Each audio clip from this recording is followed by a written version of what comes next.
नमस्कार दोस्तों, मैं सोनू जौहरी समीक्षा इंस्टीट्यूट में आपका स्वागत करता हूं। एमपीपीएससी के बाहर केमिस्ट्री के जो कैंडिडेट अभी इंटरव्यू देके निकले हैं, उनसे हम बात करते हैं इंटरव्यू का माहौल कैसा रहा। सबसे पहले सर का नाम जानेंगे। सर आपका नाम? मेरा नाम विकास जायसवाल है। कहाँ से सर आप? मैं प्रॉपर देवास से हूँ। देवास से सर। यहाँ किस बोर्ड में था आपका? मेरा कुश्ती सर के बोर्ड में था। एवरेज कितने टाइम तक चला सर?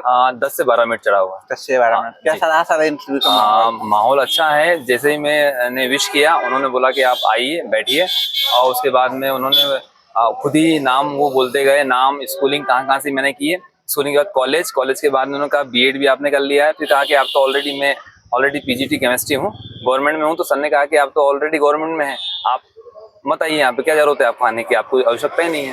तो मैंने कहा कि नहीं सर, मैं हायर एजुकेशन में आना चाहता हूँ। फिर सर ने कहा कि आप तो 11th-12th में जो बच्चे होते हैं उनको अच्छे से केमिस्ट्री पढ़ाइए।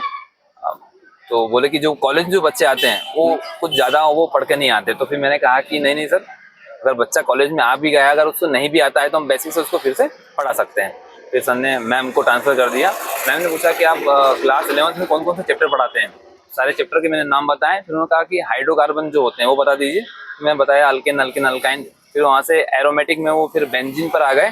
बेंजीन कौन सी रिएक्शंस देती हैं, मैंने बता दिया कि वो एरोमेटिक इलेक्ट्रोफिलिक सब्स्टिट्यूशन रिएक्शन देती हैं। उसके बाद में फिर उन्होंने कहा कि अच्छा, बेंजीन एडिशन रिएक्शन क्यों नहीं देता। तो मैंने कहा कि ये एरोमेटिक कंपाउंड है, हाईली स्टेबल होते हैं। उन्होंने कहा कि एरोमेटिक कंपाउंड को इतनी प्रॉपर्टी बता दी है। वो प्रॉपर्टी मैंने बताई। हकल रूल, फिर उन्होंने हकल रूल भी पूछा उसमें। हकल रूल के बाद में उन्होंने पूछा कि जो हम नाइट्रेशन करते हैं, नाइट्रेशन में जो HNO3 होता है उसका रोल क्या है। तो एक्चुअली वो होता एसिड है, लेकिन वो बेस की तरह काम करता है, वो भी बता दिया। फिर उन्होंने एक सर को ट्रांसफर कर दिया।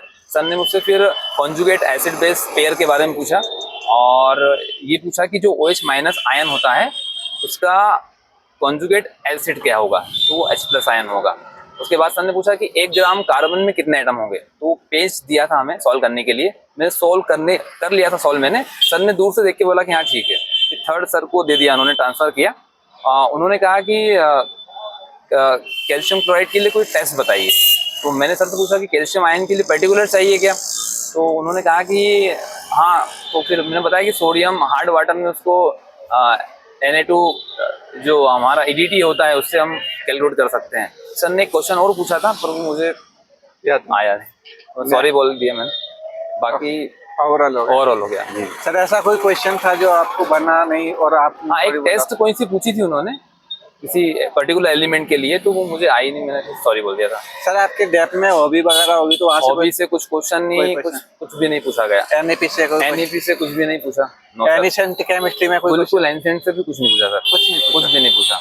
करंट से कहीं करंट से भी कोई रिलेट नहीं किया गया। जैसे एनवायरमेंटल केमिस्ट्री? नहीं, बिल्कुल नहीं सर। ओके सर, कोई बात नहीं। आने वाले अभ्यर्थियों के लिए कुछ सुझाव? आने वाले के लिए यही है सुझाव कि आप अगर टीचर हैं कहीं पे, तो आपसे वही उसी लेवल का ही पूछ रहे हैं, कहीं भी आप पढ़ा रहे हैं। यदि आपने PhD की है, अभी 2-3 मैम से और टीचर से चर्चा हुई थी, अगर उनका PhD है तो फिर वो PhD से पूछ रहे हैं, और कोई स्पेसिफिक एरिया नहीं है, वो कहीं से भी कुछ भी पूछ सकते हैं।